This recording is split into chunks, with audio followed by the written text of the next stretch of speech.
Zoom. So thanks everyone for joining us. As I say, tonight we are going to hear from Gerard Shannon, who is a public historian and a civil servant in Ireland who works with the OPW, a prolific writer and blogger and all kinds of things. And he is going to talk to us tonight about Liam Lynch and his new book, To Declare a Republic. So we were just saying before we went fully live that Liam is maybe not as well known in America as he would be at home. Gerard argues that he's one of the most commemorated figures of the Irish War of Independence and Civil War era. Although, of course, he died in 1923, and so that was kind of the end of the Civil War. So he's a fascinating and influential figure. I think it'll shed light for our American audience, on someone that they may not have heard too much about.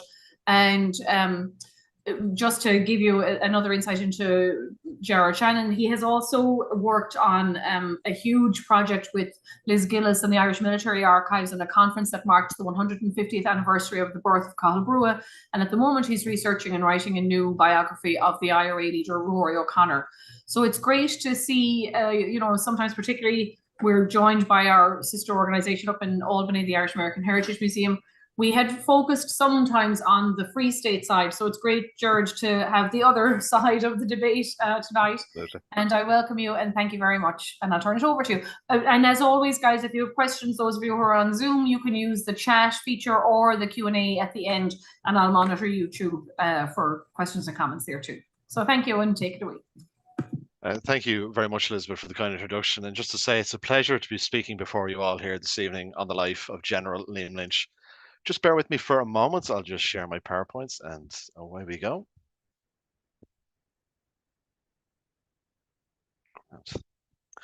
So Liam Lynch was one of the most important IRA leaders of early 20th century Ireland.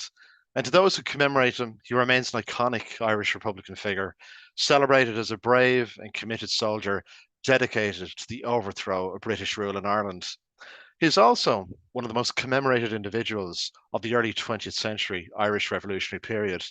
And it's worth noting, for instance, pictured here on the left, the top left here, is a memorial round tower dedicated to Lynch in the Knockmealdown Mountains, having built on the spot he was mortally wounded on the 10th of April 1923. The tower remains the largest monument to a single individual killed in the Irish revolutionary period, which itself is an extraordinary statement by Lynch's comrades and admirers.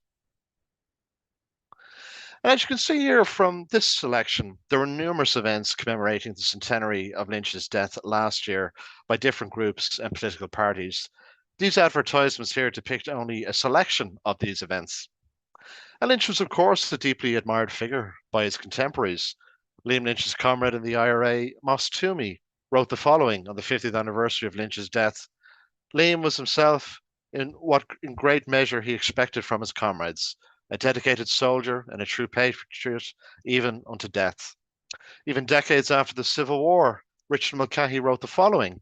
Liam Lynch had been a lion in the resistance movement from 1919 to 21. What is remarkable about Mulcahy's comment is that he said this after having been Lynch's opposite number on the pro-treaty side of the Civil War. Before that, he'd been his superior as IRA Chief of Staff during the War of Independence. Over the next hour, I'm going to give a broad outline of Liam Lynch's life, highlighting his involvement in the Irish Revolution of the early 20th century, which will give an insight into his impact on the period. Liam Lynch is a celebrated leader of the IRA in Cork, but it may surprise some of you that he was actually from rural Limerick, and he was very proud of these roots. He grew up in the townland of Barnaguraha, outside the village of Anglesborough in East Limerick. Anglesborough is close to East Limerick's border with North Cork, the latter being the area that would be very familiar to Lynch during the Irish War of Independence. Lynch was born in 1892, the second youngest of 7 siblings in a rural farming family. He is perhaps closest to his younger brother Tom, one of 2 brothers who joined religious orders, and Liam could be seen in a photograph with both his brothers Tom and Martin on the right here. His youngest brother, Tom, later Father Tom, of course, was perhaps Liam's closest confidant and something of a spiritual counsel for him in difficult times. And this can be seen in over 30 items of correspondence from Liam to Tom from the years 1917 to 1922. It's worth noting that you can read the vast majority of these letters online now on the National Library of Ireland website. Now, these letters, along with thousands of military communications we find in the personal papers of Liam's contemporaries across many archives, give us a great insight into the person and revolutionary that Liam Lynch was. From his background, we know his father was a Fenian, and his mother had been a member of the Ladies' Land League in Limerick. So the impact of the 1867 Rising and the land war in his family background ensured that Liam was greatly influenced by the radical and Republican politics of the late 19th century. With him being the second youngest, Liam never stood to inherit his father's farm. So he went to work initially as a shop apprentice in Mitchelstown in Cork by 1910, and he was working in nearby Fermoy as a full-time clerk by early 1916. And it's in these social circles in Fermoy and Mitchelstown that he first became active in the Gaelic League, though Liam later admitted he was never to fully grasp the Irish language. But attending classes and the Gaelic League dances was to be an important social outlet for him, as it was for so many of that generation. Liam joined the Mitchelstown contingent of the Irish Volunteers in 1914, and pictured here on the top left is a rare group photo of him marching through Ballyporeen village in Tipperary, and I've enlarged the image of him at the bottom on the slide here. On the split in 1914, Liam actually became a member of the Redmondite National Volunteers, the majority section of the volunteers that supported John Redmond and the Home Rule cause. But by 1916, Liam Lynch was no longer a member of the National Volunteers, mainly due to the organisation fading away from the national stage following Redmond's call for its members to join the British war effort at the outbreak of war in 1914, which is something that Liam himself had no interest in. As Liam's brother Tom later wrote, Liam was surprised at John Redmond for recruiting into the British Army and was only trying to find his political bearings in this period. But by Easter 1916, everything changes for Liam Lynch. While far away from the events in Dublin that we all mostly know, the spark for Liam was an incident connected to the rising that unfolded in North Cork. In the early hours of the 2nd of May 1916, a very dramatic situation took place outside the village of Castlelyons in North Cork, specifically at Bonnard House, the home of the Kent family. For several hours from the previous night into the early hours of that morning, there'd been a dramatic shootout between members of the Kent family in the house and with members of the local RAC and British military outside. The Kent brothers, which consisted of Thomas, William, David, and Richard, were prominent in the volunteer movement locally and suspected of involvement in the planned rising. In the aftermath, an RAC constable is killed, as is the youngest member of the Kent family, Richard. The photograph on the left here is the scene that Liam witnesses on the bridge in Fermoy. This is Thomas and William Kent being led barefoot to the streets by British military following their arrest. Thomas Kent is then later executed on the 9th of May 1916, which of course is the only execution to happen in Cork after the rising. But it's witnessing this scene on the left which completely radicalises Lynch into the Republican cause. Hannah Cleary, his godmother, and herself later captain in the Anglesburg Cumann said, Liam said that when he saw the Kents going through Fermoy, it was like a sword going through his heart. He said then that he would join up with the Irish Volunteers. So in early 1917, as the Irish Volunteers are rebuilt on a national level, Lynch joins the new Fermoy company, becoming its first lieutenant. And it's in late 1917 that Lynch writes the most famous words associated with him, which are pictured here on the right. We have declared for an Irish Republic and will not live under any other law. This is not a rallying cry to his troops or a recurring slogan he ever used during the Civil War, but was written in this private letter to his brother Tom in November 1917. This statement demonstrates his growing militant republicanism at such an early phase of his revolutionary career. He was not, however, at this point the most obvious military leader. When he first met Lynch in Fermoy, his later comrade in the IRA, Moss Toomey, noticed a rather aloof, serious, and retiring young man, in a way very shy. And given Lynch wore glasses and dressed well, Toomey felt Liam looked more like a scholar rather than a man of action. Not at all the type of man one would imagine would handle a gun and lead men into battle. Now, Toomey, of course, was writing ironically here. These words were taken from a commemorative publication issued in 1973, as Toomey was soon to become a trusted and loyal comrade for Liam Lynch in Cork No. 2 Brigade and would be devoted to Lynch's memory over the course of his own long life. From this juncture onwards, Lynch developed a tendency for frequent on-the-ground inspection an investigation of various areas under his command. As the battalion adjutant of Fermoy, he visited one company per week. His first biographer, Florrie O'Donoghue, made mention of how, on meeting the officers involved, Lynch made, quote, an intensive study of every problem they had to face, always urging the perfection of organisation, the intensification of training, and the acquisition of arms. This last point was to be a major issue for the battalion in the months ahead, and deemed important to the maintenance of regular drilling and training, to say nothing of morale. Retrospectively, his close comrade George Power was in no doubt when he said the following: Lynch was the driving force in organising the battalion and helping to develop the backward companies. By 1918, he was adjutant of the Fermoy Battalion, and while still working in Fermoy and regularly visiting his mother every Sunday, he kept up a very busy routine with those under his command. This is particularly important in light of the onset of the conscription crisis in Ireland, in which the British government attempted to impose conscription in Ireland, and much of wider Irish society resist this, including the Irish Volunteers.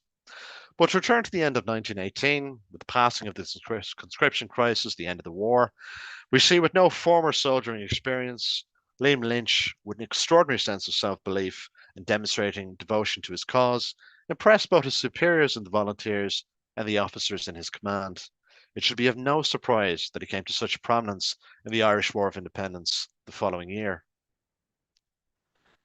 So in early January 1919, Lynch was unanimously elected the head of Cork No. 2 Brigade of the Irish Volunteers, of course soon to be more commonly known as the Irish Republican Army. It was a sign of the reputation he had cultivated in the previous 2 years, and likely came with the recommendation of Thomas McCurtain, who was then head of the Cork Brigade before it was split into 3 brigades: Cork No. 1 Brigade, which McCurtain commanded, and Cork No. 2 Brigade and Cork No. 3 Brigade. Cork No. 2 Brigade, otherwise known as the North Cork Brigade, under Lynch's command encompassed much of North Cork and included battalions in towns such as Fermoy, Mallow, Araglin, and Castletownroche. With the onset of the Irish War of Independence on the 21st of January 1919, and with the actions of members of the IRA's South Tipperary Brigade at Salahead Beg and South Tipperary, it inspired other IRA brigades now eager to act. And the most notable, and one of the most famous undertaken by Lynch's brigade, was the Wesleyan raid on Fermoy Town on the 7th of September 1919. And what is particularly notable about this action in September 1919, and I think often forgotten in the histories of the period, it was that on that day in Fermoy, we had the first major engagement that the Irish Volunteers had with the British Army since the 1916 Easter Rising. Fermoy, of course, at the time was a large British Army garrison town, home to 2 barracks, and the largest concentration of British soldiers outside Dublin. And this made the soldiers stationed there a means for the IRA to get arms, which was a constant worry throughout the conflict for members of the IRA. Members of the Fermoy Company observed every Sunday members of the King's Infantry of the British Army marching to the local Wesleyan church in Fermoy to attend Mass, most notably carrying their rifles on the way to Mass. Lynch, as would become standard over the War of Independence, not only carefully planned the operation, but he also directly took part in it. His physical bravery was another reason he gained the admiration of those under his command. He never asks his men to do anything unless he is also willing to do it himself. On the 7th of September, Sunday morning, members of the IRA gathered on the main Fermoy Road. The volunteers had commanded 2 cars in the operation, and Liam Lynch was in one of them. As one car drove behind the party of British soldiers coming from the barracks, the operation began when this car swung across the road behind the soldiers to cut off their retreat. Liam Lynch, along with others, emerges from the car. Lynch blows a whistle, and he called on the party to surrender. What followed only lasted for over a minute, in which IRA volunteers grappled with the British soldiers for their guns. Several shots are fired. One on the British side is killed, 20-year-old Private William Jones.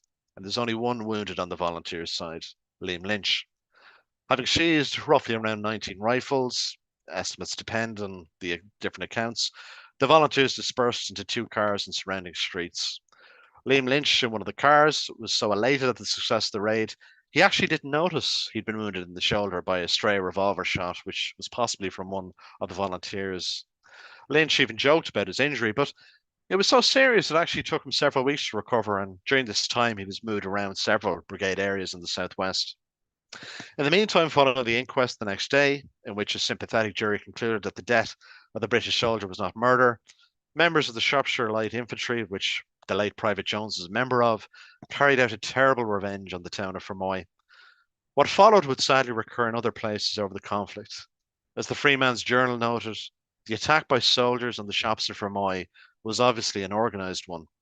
In summary, soldiers smashed the windows of shops, burnt other business premises, and looting by opportunistic civilians followed. In the aftermath, the British military authorities placed Fermoy town under martial law. In addition to the destruction visited on Fermoy town, several prominent local volunteers were arrested by the RIC in the aftermath. One of these was Mike Fitzgerald, pictured here in the middle on the slide, Lynch's great comrade and then head of the Fermoy battalion. Fitzgerald was held in remand by the British military authorities for embarking on a fateful hunger strike in Cork jail in August 1920, dying the following October after 67 days. And he was, of course, the first Republican hunger striker to die during the War of Independence, just before the Cork Lord Mayor Terence McSweeney. Fitzgerald's death left an enormous personal impact on Lynch, and both had worked closely together in the Fermoy Company and later the Fermoy Battalion. On the night before Fitzgerald's funeral, near the end of 1920, in Fermoy, Liam Lynch, then on the run, was given the opportunity to view his friend's remains in the church the night before. Two of the volunteers unscrewed the lid of the coffin, and according to onlookers, Lynch looked down on the remains of the coffin with a look of anguish and sorrow. The memory of Lynch's dead comrades motivated him through difficult days ahead, and you often see this recur in his correspondence. In late 1921, he said in one letter to his brother Tom, "Were it not that I continually think of my dead comrades and the glorious cause we fight for, it would be more than impossible sometimes to carry on."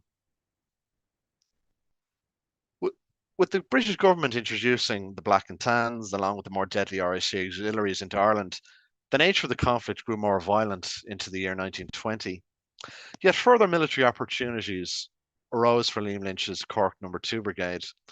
One of the brigade's most celebrated actions was an operation that Lynch again carefully planned and led himself: the kidnap on the 26th of June 1920 of a high-profile member of the British Army in Cork, Brigadier General Cuthbert Henry Tyndall Lucas. And the general is actually pictured, as you can see, in the middle of this proof of life photo here on the left. A very famous image distributed at the time. He's the very distinctly unimpressed individual sitting on the chair. The General Lucas was briefly in captivity for a few days within the Cork No. 2 Brigade area, where Liam was the only one allowed to talk to him initially. As General Lucas pointed out to Lynch, the IRA couldn't make a dent to the British armour and resistance was futile. Lynch in turn pointed out to Lucas that in the Fenian tradition, the fight would help inspire others to fight later if we were beaten in the field. And while I have found no evidence that General Lucas ever commented directly about Liam, he did remark to the press after his escape from captivity some weeks later that he was treated like a gentleman by gentlemen. And late 1920 would also mark a very important development in the IRA's military war against British forces, which is the development of the IRA flying column, which is where we have a unit of a brigade consisting of a large group of volunteers constantly on the move and carrying out various ambushes and other military operations.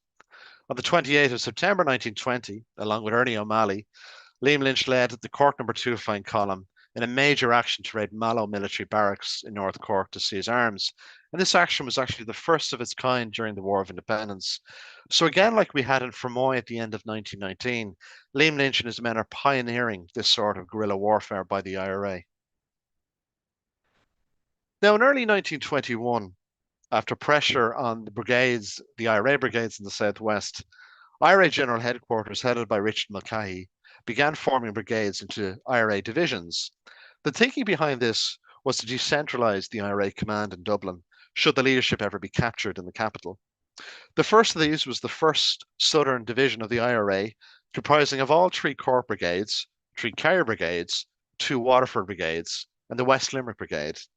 And Liam Lynch, again with the unanimous consent of IRA leadership and officers under his command, became OC of the 1st Southern Division. At the same time, Lynch was also appointed head circle of the Irish Republican Brotherhood, the IRB, in South Munster. This, along with his position of the head of the 1st Southern Division, made Liam Lynch the most important IRA officer outside the leadership in Dublin. And on the left here is Lynch pictured with many of the officers of the 1st Southern Division in April 1922. By the 11th of July 1921, in a surprising move, a truce was declared between the IRA and the British. Over these following months, as the political wing and the revolutionary movement began negotiating over the treaty, Liam Lynch saw the opportunity for the men under his command to drill and continue to train. As Liam Deasy, Lynch's deputy, noted, Lynch drove himself relentlessly and expected a similar dedication from his staff. It was in this period that Liam Lynch also became engaged to his fiancée, Bridget, or Bridie Keyes, whom he'd previously met through the Gaelic League classes. In my book, I try to evoke Liam Lynch both as the devoted revolutionary he was, and that to note also that he was a man of ordinary hopes and dreams. And this is represented by a key relationship in his life, that of Bridie Keyes, his girlfriend and later fiancée. At the Gaelic League classes in 1917, Liam first came into the acquaintance of Bridie. His second biographer, Meada Ryan, described Bridie as, quote, a vibrant, dynamic young girl to whom Liam was immediately attracted. Of note, Bridie was over 5 years older than Liam. Her birth registration lists her date of birth as the 14th of May, 1887, and she's from a rural family in the Kilshanny townland outside Mitchelstown. Both the 1901 and 1911 census list her as living in the family home.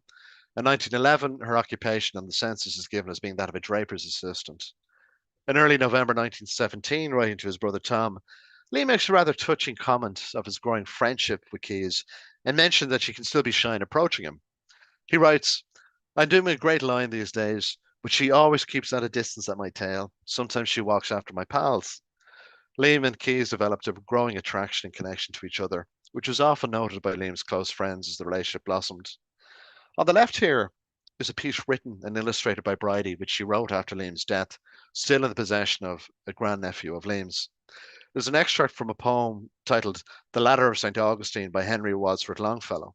The quote that Bridie put on this reads as follows: the heights of great men reached and kept were not attained by sudden flight, but while their companions slept, were toiling upwards in the night.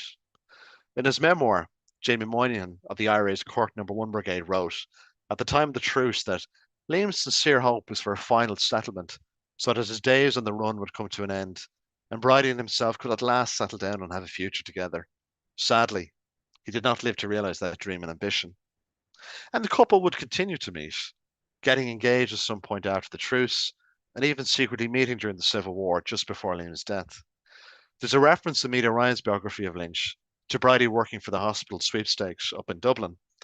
And it's worth noting, rather poignantly, that she never married after Liam's death, and she herself died in 1970, buried with her family in her native Mitchelstown. According to his comrade Moss Toomey, Liam Lynch was shocked and surprised by the signing of the treaty on the 6th of December 1921. Lynch said to Toomey, all that had been done, all the sacrifices that had been betrayed. As head of the IRA's 1st Southern Division, Lynch issued the following statement: the treaty as it was drafted is not acceptable to us as representing the army in the 1st Divisional area, and we urge its rejection by the government. So here we have the section of the IRA that Liam Lynch was in charge of being the first to come out publicly against the treaty. The IRA Supreme Council, which Liam was a member of, subsequently voted as a majority in favour of the settlement being ratified by Dáil Éireann. Liam Lynch voted against this ratification. Following the Supreme Council meeting on the 11th of December 1921, Liam wrote to Florrie O'Donoghue, his comrade, the following day, I admire Michael Collins as a soldier and a man. Thank God all parties can agree to differ over the treaty. What is central to Liam Lynch's thinking from the signing of the treaty until the outbreak of the Civil War 6 months later was maintaining a united IRA. He opposed the treaty firmly. He sees it as a betrayal of the Republic, but he saw the IRA as a means by which unity could be achieved between former comrades.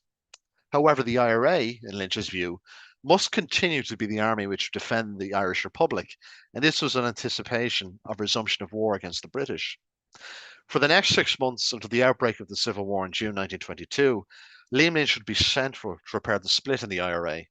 He would stand alongside other notable anti-treaty IRA leaders, such as Rory O'Connor, who I'm currently writing a book about, and Liam Mellows in opposing the treaty settlement. This body of anti-treaty IRA officers would push for the holding of an IRA convention in March 1922, so the entire membership of the IRA could put forward its views on the treaty. Now, the intention of holding this convention was that Lynch and the other anti-treaty leaders would repudiate the authority of Dáil Éireann, as the Dáil had voted in favour of the treaty just several months before in January.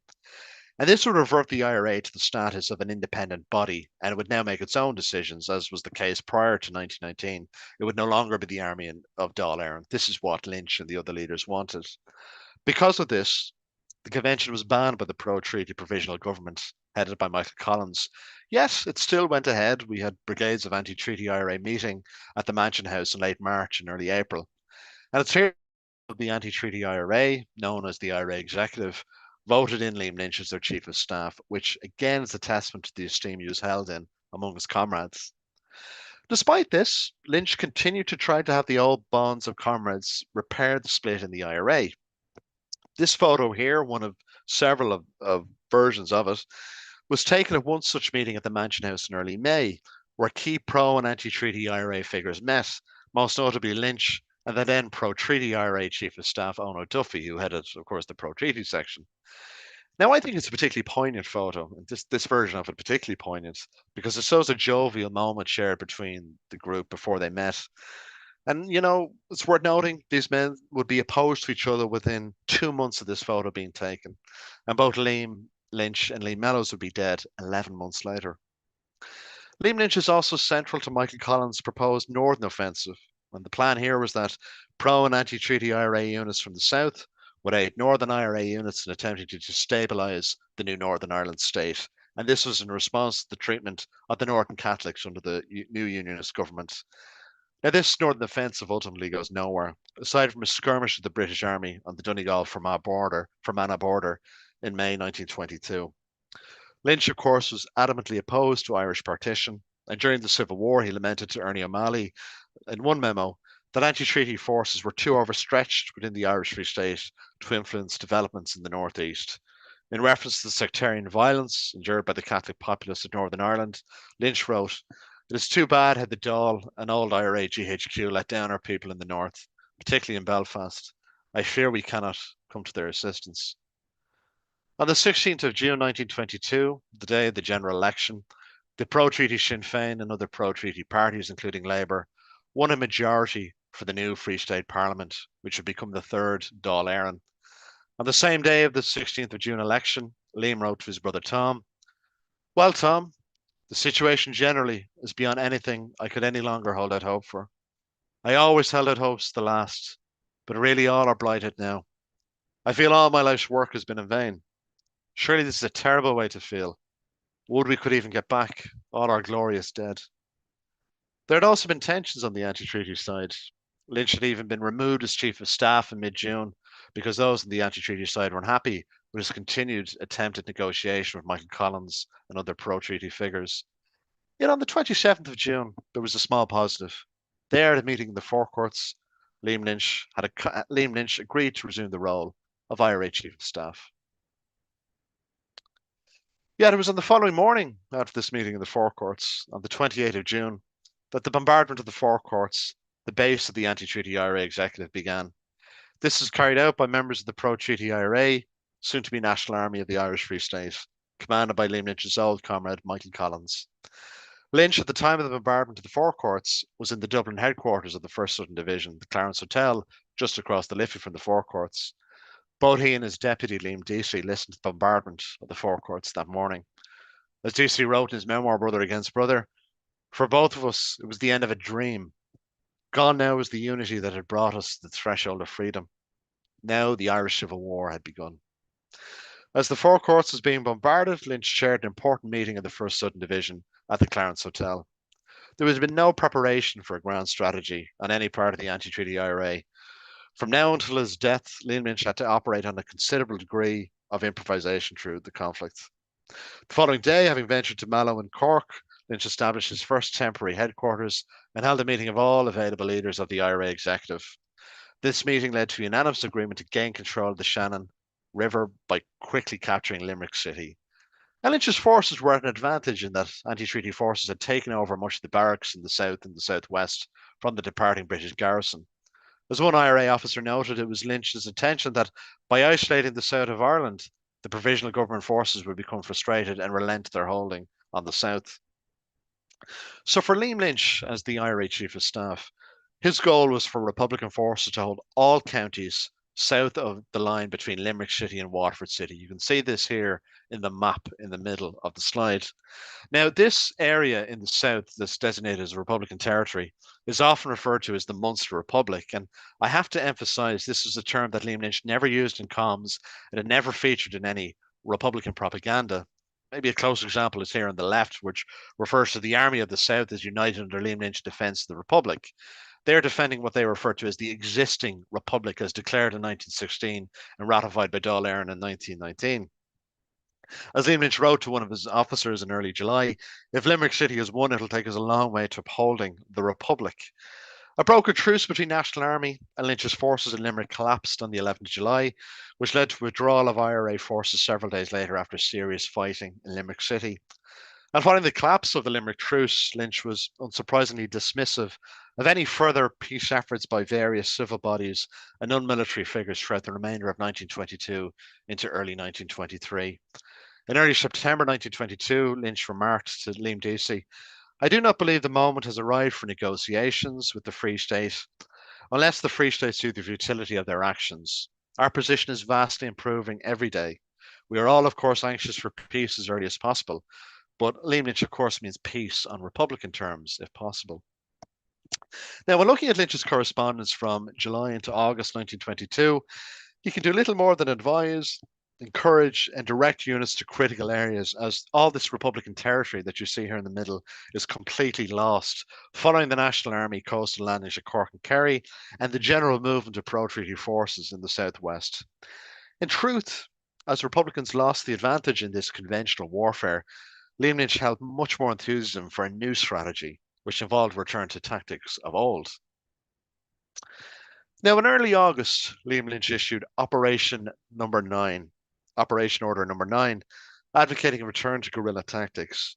This followed the destruction of many bridges through Cork and much of the southwest, along with abandonment and destruction of many Republican outposts, including both Fermoy Barracks, Kilworth Camp, and Mitchelstown Castle in Cork. On the 18th of August, Lynch wrote a memorandum to Ernie O'Malley remarking on the return to guerrilla tactics and said he was thoroughly satisfied with the situation now. And Lynch wrote that on the 18th of August, and arguably 4 days from writing this, we see the greatest success of his new military strategy. On the 22nd of August, Michael Collins, now the commander-in-chief of the pro-treaty forces and whom Liam Lynch once considered a valued ally and great friend, was killed during an ambush on his military convoy in the West Cork countryside. Now, from a military standpoint, the operation was not only a validation of the use of guerrilla tactics, but a considerable success for the IRA men involved. Commenting on the report sent to him by Liam Deasy, Liam Lynch congratulated the men involved, writing, "Considering the very small number of men engaged, this was a most successful operation, and they are to be complimented on the fight made under such heavy fire and against such odds." Yet Liam seemed to lament Collins's passing in the same communication, and he wrote, "Nothing could bring home more forcefully the awful, unfortunate national situation at present, the fact that it has become necessary for Irish men and former comrades to shoot such men as Michael Collins, who rendered such splendid services to the Republic in the late war against England.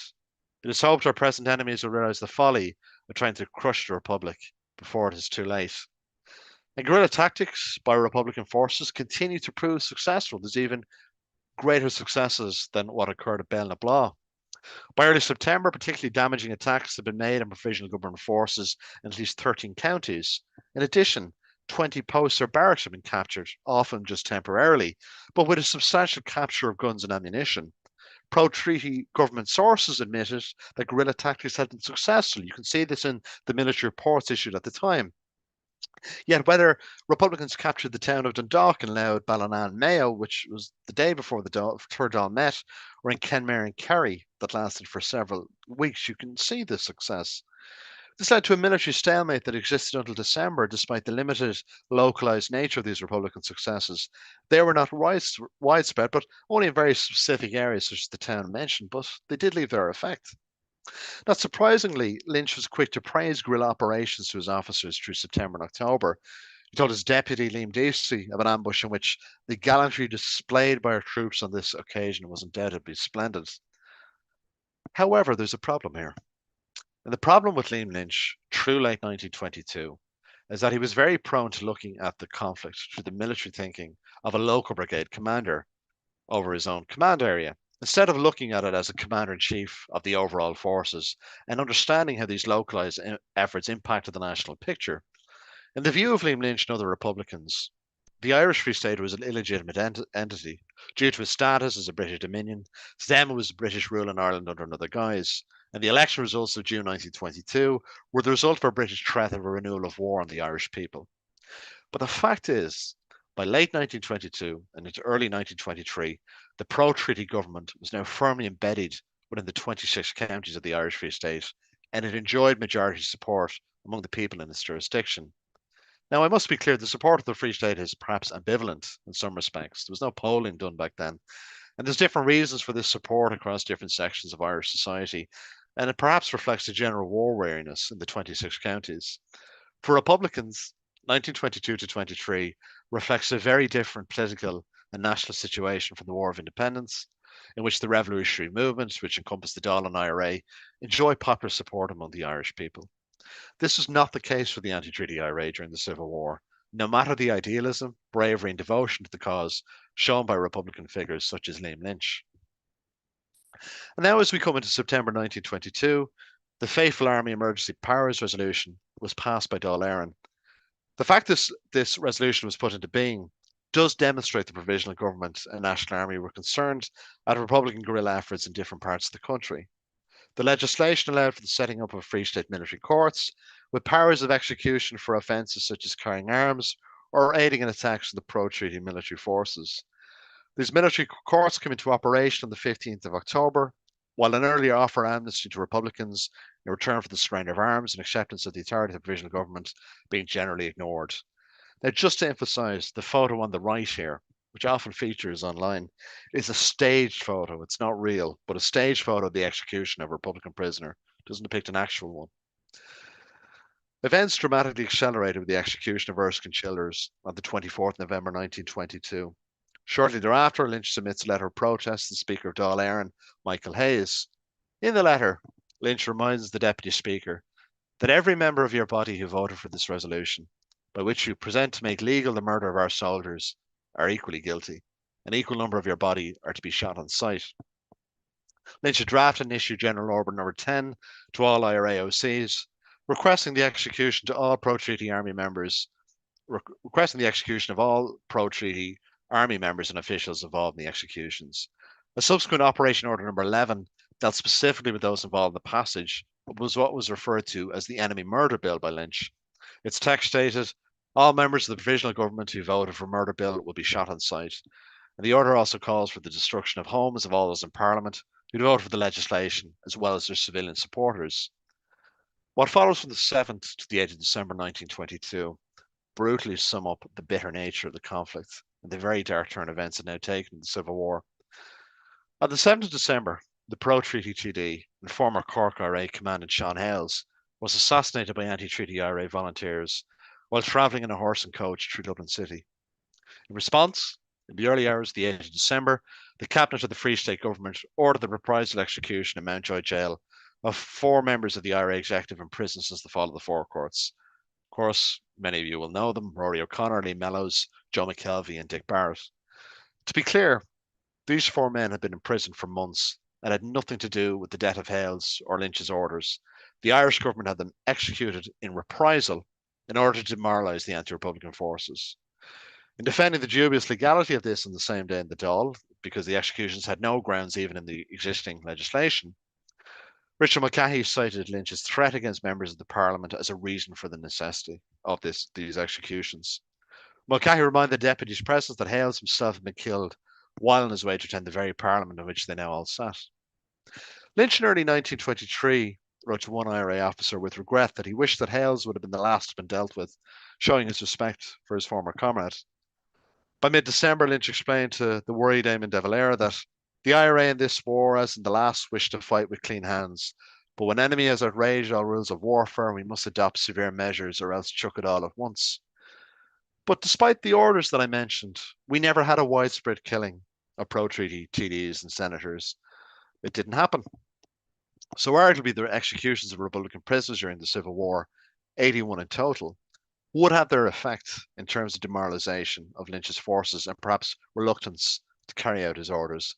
This does not mean that I agree with the executions, nor should you, but they absolutely did have their effect as intended by the pro-treaty government. And how did Lynch ever foresee the end of the Civil War?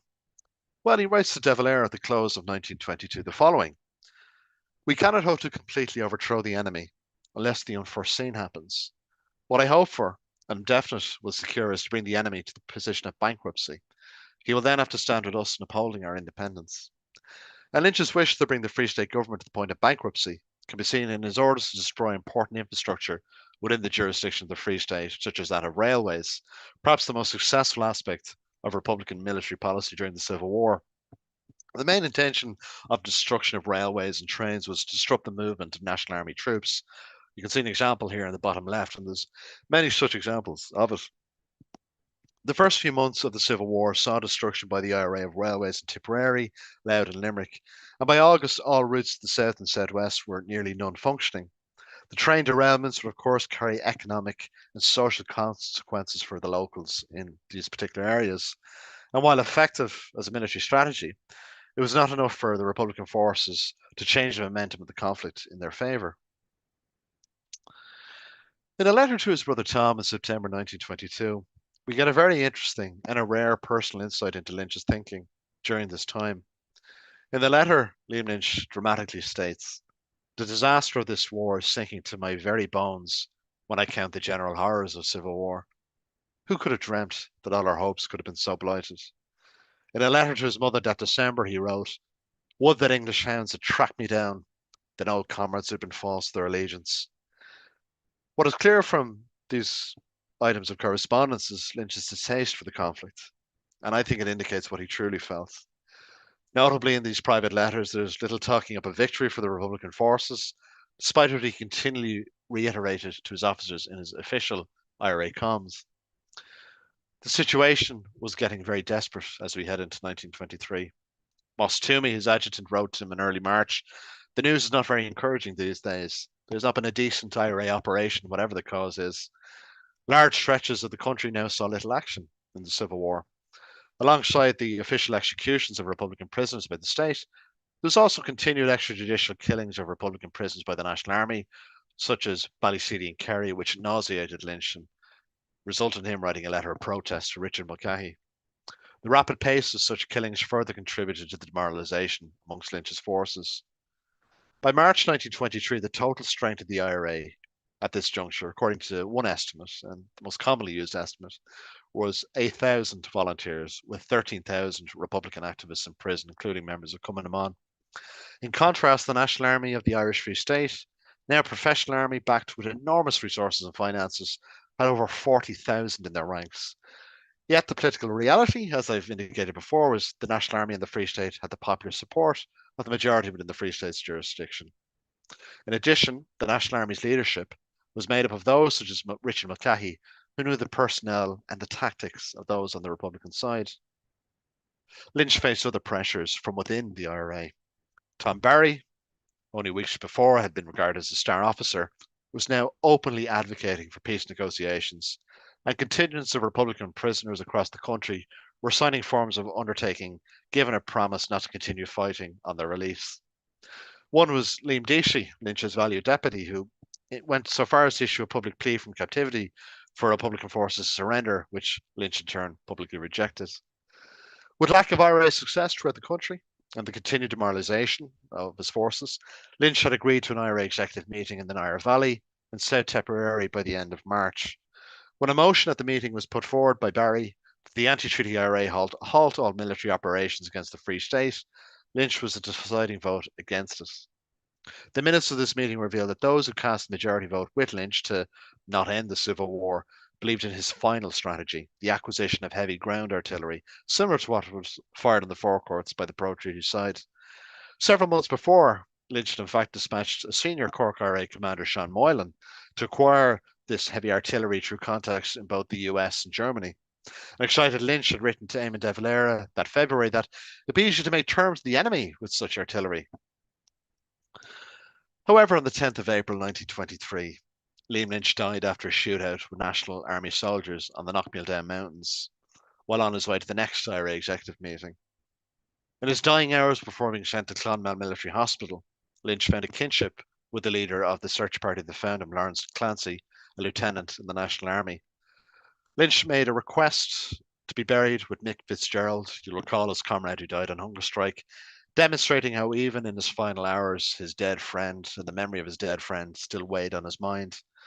Bury me with Fitzgerald and Fermoy, Lynch said, the greatest friend I ever had on this earth. As per the inquest, his wishes were later granted, and Lynch was buried in Kilcrumper Cemetery alongside Fitzgerald, just outside the town of Fermoy. Clancy told Lynch he knew who Fitzgerald was, and Clancy himself had been active in the South Tipperary IRA before going pro-treaty. In an emotional scene, a tearful Lynch clasped hands with Clancy and said, I'm glad one of the old crowd got me. All of this is a pity. Never should have happened. I'm glad now I'm going from it all. Poor Ireland. Poor Ireland. In the middle here is the uniform Lynch wore when he was shot, now on display in the National Museum in Collins's barracks, just beside a display with the coat that Michael Collins wore at Bell-na-Blah. On the right, of course, is the 60-foot tall Liam Lynch Memorial Tower, built in 1935, on the spot where Lynch was mortally wounded. As I said, this is the largest memorial to any individual in the Irish Revolutionary period of the early 20th century. With Lynch's death, Frank Aiken replaced him as the IRA Chief of Staff, with Aiken then directing Eamon de Valera in his capacity as the main Republican political leader to open peace negotiations with the Free State government. These peace efforts on the part of de Valera came to nothing, and Aiken issued a dump arms order on the 24th of May 1923, ending the Irish Civil War. In a letter to Lynch's brother Tom that month, Frank Aiken wrote the following. In the excitement of the fight, we knew how terrible was the blow that had fallen on the nation and the IRA on being deprived of Liam's leadership. And the admiration for Liam Lynch is borne out in how he's been remembered in the century since his death.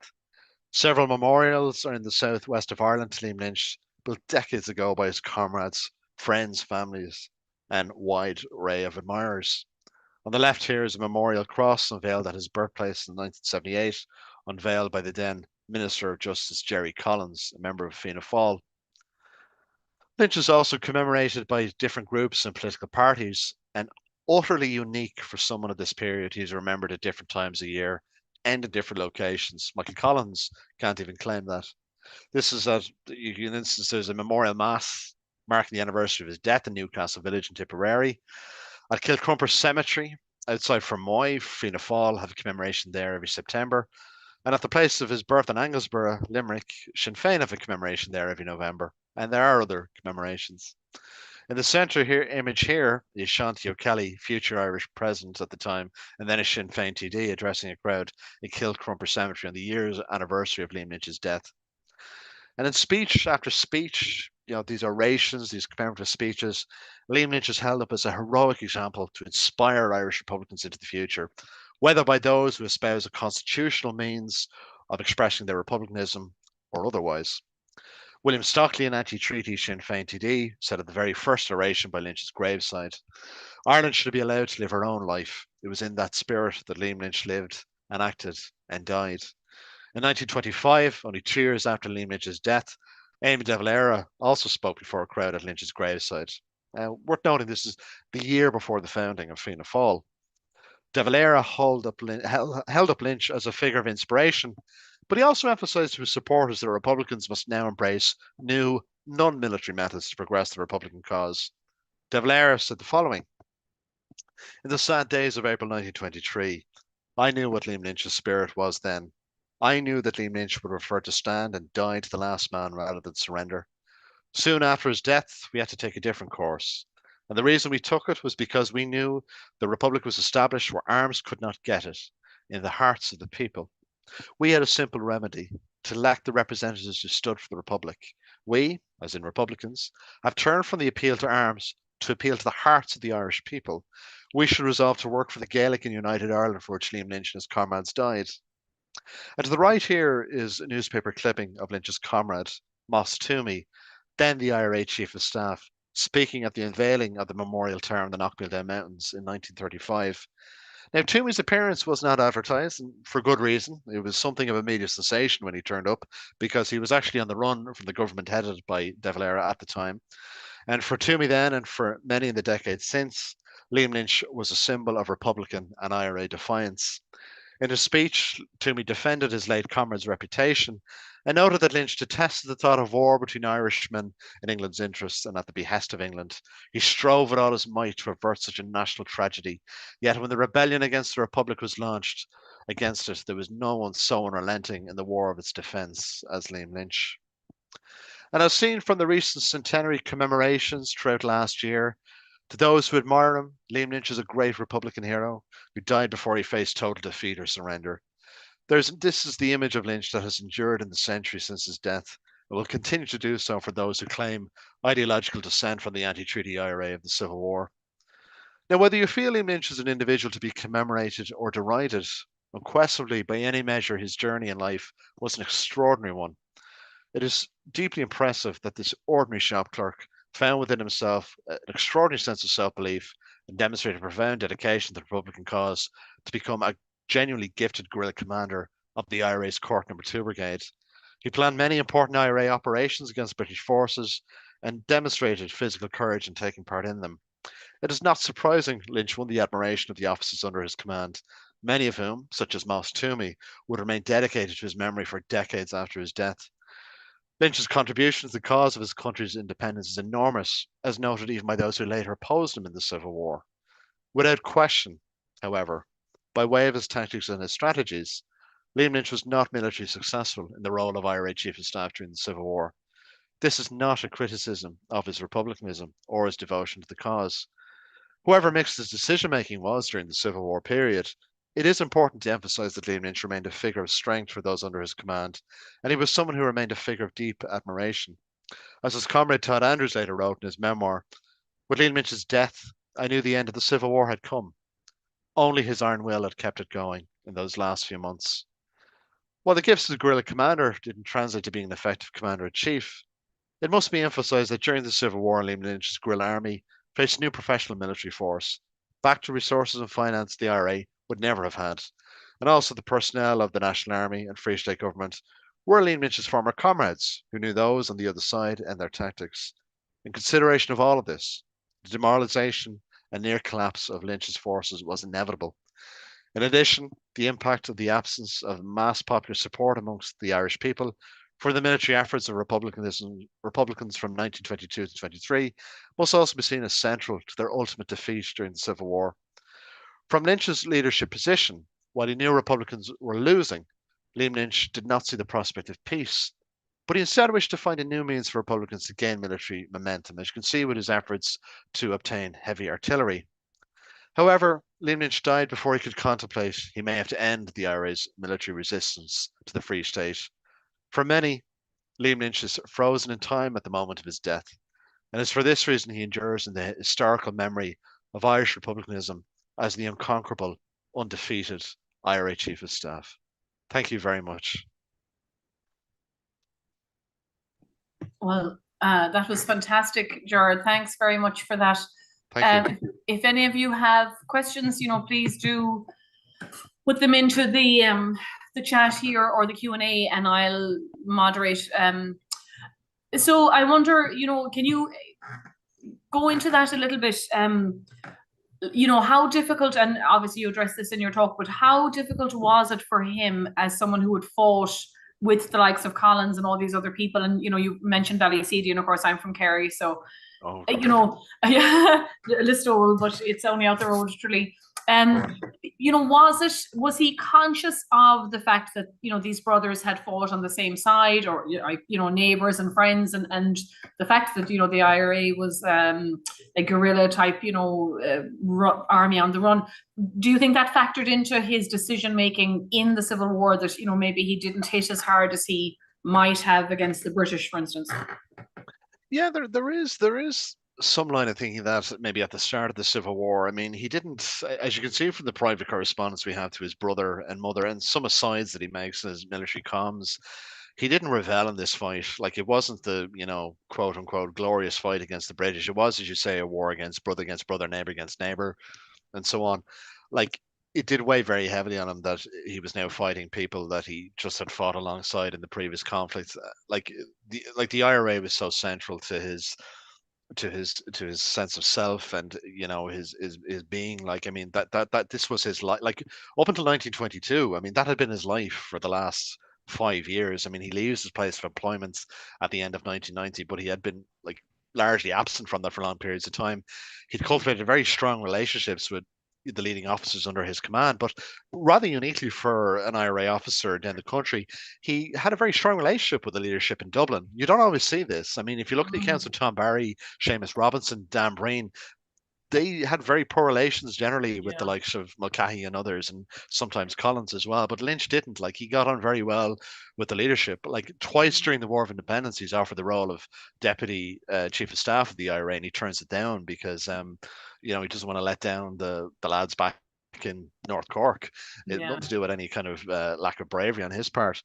So, and the fact that he was kind of seen as a moderating figure in the first 6 months of 1922 by those on the pro-treaty side and those on his own side shows that he really valued those bonds of camaraderie. He really felt that, if we just maintain these strong ties that we have within the IRA, we can pull through this. We can kind of remain a united movement, remain a united force, and let's just strike the common enemy of Britain. Mhm. And the fact is, like, he didn't prepare for a grand military strategy on the anti-treaty side. None of them did. So he's kind of left kind of improvising. Like, the Southern Territory that they hold collapses very quickly over a number of weeks. Really due to the coastal landings by the National Army and so on. And like, he does lament Collins's death in Mhm. 1922. I mean, the thing I quoted was his report. It was actually a memo in response to the report that Liam Deasy sent him on the ambush at Ben Plas, and the handwritten report is actually can be seen in the Irish Military Archives. You can actually go and read it. They had it on display for a while actually, and according to Todd Andrews' memoir, Dublin Made Me, probably my favorite memoir of anyone in the period. Mhm. Uh, Andrews was kind of with Lynch in his last few weeks, and he does lament Collins' death. He felt, well, if Collins hadn't died, maybe Collins would have been one who'd kind of helped bring peace and bring us all together again. So, yeah, it does weigh very heavily on him. Like, he doesn't enjoy this fight. Yeah. But like, he does. He feels he has to see it through to the end. He feels it would be betrayal of what he'd fought in the previous years to not see it through to the end. It would have been very interesting had he survived until late April and early May 1923. Would he have realised the game is up? What Aiken ultimately does when he becomes chief of staff in late April 1923, he directs De Valera to open peace negotiations with the Free State. That was never going to go anywhere because they had nothing really to negotiate with at that point. But that is something that Lynch contemplated he might have to do. Like, he said to Mhm. De Valera in a column that I quote in the book in February 1923, he said, look, at some point I may have to ask you to open peace negotiations, but the time hasn't arrived yet for that. And I Mhm. do wonder would he have seen, like, if the heavy artillery, of course, never arrived that he'd sent Mhm. Sean Moylan to get. So, I mean, if he'd saw that hadn't arrived by late April, early May 1923, would he have thought of some means to end the Yeah. conflict as Aiken did? I'm reluctant to say he would have done that because we can never know, of course. So I think it's for the benefit of his historical reputation amongst Republicans that he didn't get the chance. Like, he literally Yeah. went down fighting. Yeah. And before I go to the question from Lawrence, so he's not implicated. I've kind of a two-part. He's not really implicated in Michael Collins's death. First of all, you can expand on that if you like. And then second of all, how much of an ideologue as such was he, as opposed to a military man? Like you mentioned at the start that he was kind of instrumental in Collins's northern strategy, which we seem to agree now that even though he was Collins himself, was pro-treaty and all that, he may still have had a hand in supplying at least the IRA in the north with guns. Certainly Wilson's assassination came afterwards, so can you Yeah. talk a little bit about that? Yeah, so I'll take it. So just the first part of him being implicated in what happened at Bale Blah, like, obviously Lynch is not present there. He's not too Right. far from it, bizarrely. Like, but like, I tend to dismiss any of the kind of conspiracy theories around Ben LeBlanc, and I often do point to Lynch's comms as others do, because if there was some sort of conspiracy at Ben LeBlanc, nobody told Liam Lynch about it, and like, Liam Right. Lynch is very, very proud of the operation being carried out. I generally adhere to the popular notion that Sonny O'Neill on the anti-treaty side likely Mm-hmm. fired the killing shot that killed Collins. Mm-hmm. O'Neill and others certainly believe that he did. Mm-hmm. In terms of Lynch being a bit of an ideologue, yes, he absolutely was. He was very well read in Republican and nationalist texts. I mean, I talked about the influence both his parents surely Mm-hmm. had in his way of thinking. He was very heavily influenced by a forgotten figure in his background, a lady called Hannah Cleary, who I referenced earlier on. She was his godmother and distantly related to Lynch. They were distant cousins, and her father had been a Fenian who'd been well known to Lynch's father, and she was kind of seen as a very Republican figure in his life. She kind of taught him Republican ballads, lent him Republican books and so on, like Speeches from the Dock and John Mitchell's jail journal and so on. And I think his kind of his republicanism is seen very much in that very famous quote, "We've declared for an Irish Republic and will not live under any other law," which I partly quote, and also his first biographer, Florrie O'Donoghue, partly quoted, calling his book "No Other Law." And Mm-hmm. it's a quote that seems to capture the imagination of a lot of people. But like that was said in 1917 in a private letter. That wasn't in a speech he made. So this is what he's admitting privately to his brother Tom, who probably I think was his closest personal confidant. So he was very firm in his Republican thinking. Now, Lynch, not unlike other IRA figures, like Lynch didn't leave a kind of a body of writing, kind of explaining his republicanism and what he perceived an Irish republic could or should be. I mean, he seems to kind of be very dismissive of the work of Sinn Féin and Dáil Éireann. This is reiterated throughout his correspondence in the period. In late 1921, he writes a lengthy memo to Mulcahy dismissing the work of Dáil Éireann and Sinn Féin and local government, which I think is a bit kind of overdone on Lynch's part, because obviously that's a big reason why the revolutionary movement has such popular support during the War of Independence.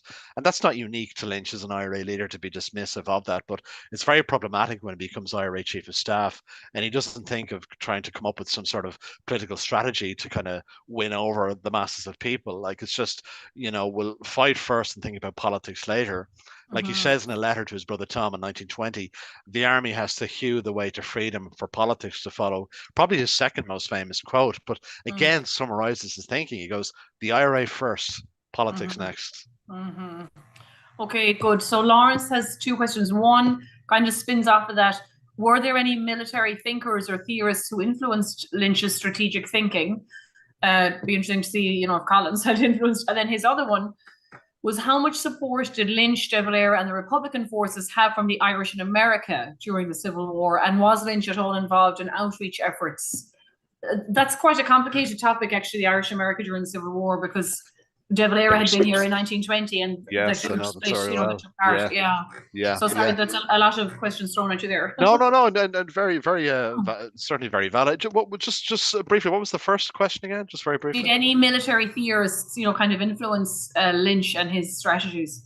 Well, I think that's one thing I personally find quite admirable about Lynch. Like Lynch had no formal soldiering experience. There was no soldier tradition in his family, obviously, aside from his father's exploits as a Fenian, which are kind of shrouded in mystery mostly.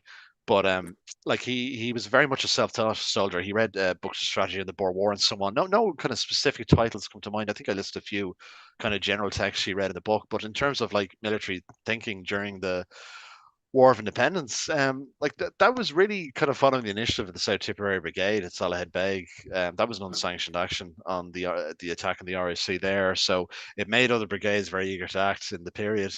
The first kind of attack on an RAC barracks was actually ordered by Lynch. First attack on any RAC barracks during the conflict happened in a place called Araglen, a little known village in North Cork, and that was actually an unsanctioned operation as well. It occurred in April 1919. And Lynch at the time was actually at an IRA general headquarters meeting up in Dublin. He and other brigade commanders were meeting, the likes of Mulcahy and Collins and so on. And when the news of the raid was announced the next day, Collins actually brings a paper to Lynch, according to one account, and he congratulated him on the operation. And the reason Lynch went ahead of the operation, he was trying to demonstrate to the IRA leadership, look what we can do, like, if you give us a chance. So the Ira Glen was like, no one was killed during it. So basically, it was literally like, most of the RAC officers had gone to mass. There was one guy minding the station. A couple of Lynch's officers, led by Mick Fitzgerald, actually go in, tie the guy up. They take arms, and it's kind of a relatively clean operation, but it made a statement. And again, like the Fermoy, well, it's called different names, the Wesleyan raid, or as I call it, the Fermoy Arms raid in September 1919. That was the first kind of thing of its kind as well during the war, first operation of its kind during the War of Independence. But that had taken months for Lynch to lobby to be allowed to do that, because like 1919, you really couldn't necessarily call it a war. Like operations happen, people are killed, but like the war doesn't really kind of come to life, so to speak, until the following year, 1920, when you have the Black and Tans and the Irish coming in. Auxiliaries coming in response to some of these more small scale operations. So yeah, like I mean, I think very much the likes of Lynch, and that they're pioneering a new sort of warfare. He's discussing it with other brigade commanders at the time. Like in terms of military thinking, he was very much self-taught. He was a very studious figure anyway, very bookish. Like, he kind of studied hard. Like that was always noted by his contemporaries. Like he was always reading. He was even borrowing books off his godmother during the War of Independence when he'd briefly come home while he was on the run. So yeah, no, it's an interesting question, but like again, it was they were pioneering a new sort of warfare during that time. Yeah. And sorry, on the second question, question, about America, Irish America. Irish America, yeah. So, like the Irish America during the Civil War, it's a fascinating story because, as you mentioned, Elizabeth, it kind of comes on the outset of a split that occurred during De Valera's visit during the War of Independence. Lynch did correspond quite a lot with Joe McGarty, the leader of Clan na Gael, a figure that I'm sure many listening would be familiar with. You can actually read a lot of Joe McGarty's papers online on the National Library of Ireland website. They're digitized. You can see the correspondence between McGarty and Lynch. Like Lynch is kind of keeping a window of communication over to McGarty through much of the Civil War into early 1923. You can definitely see him talking up their prospects to McGarty, because he would have been aware McGarty was a very prominent benefactor and a very strong supporter of the Republican cause. He mentions the scheme to acquire heavy artillery to McGarty. He kind of emphasizes that, they've great support from the people, which of course wasn't true. And he talks about the Republican government, this kind of de jure, not de facto Republican government that De Valera sets up, consisting of anti-treaty Sinn Féin TDs. It was a useless body, didn't really go anywhere, but he's kind of Lynch is bigging that up to McGarty in his correspondence. So I think Lynch was aware of the importance there, very much so, but it was just in terms of getting financial and military support as much as possible. That's how he regarded the use of Irish America. Yeah, that's definitely an interesting one. I think McGarry's an interesting figure. We have some of his papers here, but of course most of them are in Villanova. And you mentioned as well the military records at home, a lot of which I think are digitized for our listeners that are kind of into it. That and the pension. That's right, yeah. They're great to kind of scroll through them and just go on a fishing expedition. Oh no, it's extraordinary research. Like I mean, as Brian Hanley, one his great historian of the period, has noted, it must be one of the most documented revolutions in history.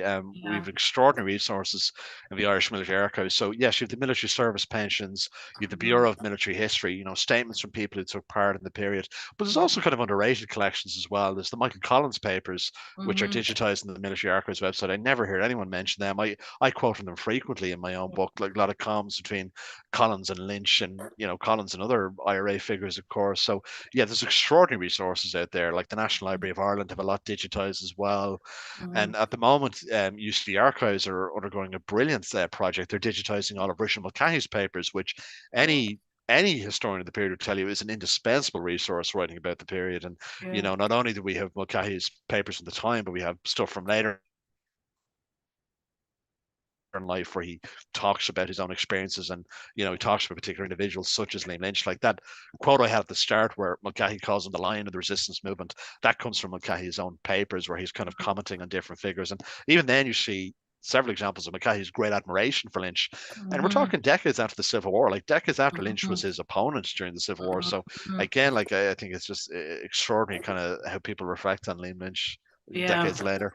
Well, and the interesting thing too is so many of the big guys are dead in 23, 24, and so those that are left to write the story don't distort it as much, which is great. Yeah, no, I mean, like Michael Hobson, who I think is probably still the definite book on the Irish Civil War, Green Against Green. Like he makes a comment in the epilogue of that where he says, like, when you think of the loss of figures like Arthur Griffith, Michael Collins, Harry Boland, Cathal Brugha, Liam Lynch, of course, and others. I mean, for a country to lose such a wide array of talent in such a short time is just it's sad, and it's absolutely the potential of what the independence could have brought, because we tend to go. I mean, we'll talk about that another day. Under Cosgrave and it's a little bit business as usual, sort of under that Yes, first Gael definitely. government. Yeah. Definitely, yeah, yeah. It has its historical defenders as well, but Yeah, I I know. certainly would adhere to your comment on that there. Yep. Yeah. Well, I was a Ronan Fanning and Michael Laffin student at UCD, so that Okay, was all okay. there. Yeah, But explains listen, it. thank you very much, Gerard. I'll let you go because I know it's super late at home. And thank you Yeah. all for joining us online. We're back next week in person here in the Society on the 4th with a concert commemorating Labour Day and the Irish American contribution to Labour, the Labour movement here. I don't think we have an online talk for a while. We have one on 1776, again, another kind of American Revolution thing. So that'll be early September as well. So keep an eye on both websites and Facebooks for both the Irish American Heritage Museum and the American Irish Historical Society here in New York. So thanks, George. We'll definitely have you back. And thank you again to everyone for participating. Take care. Thank you very much, Elizabeth. It was a pleasure. Bye. Thank you.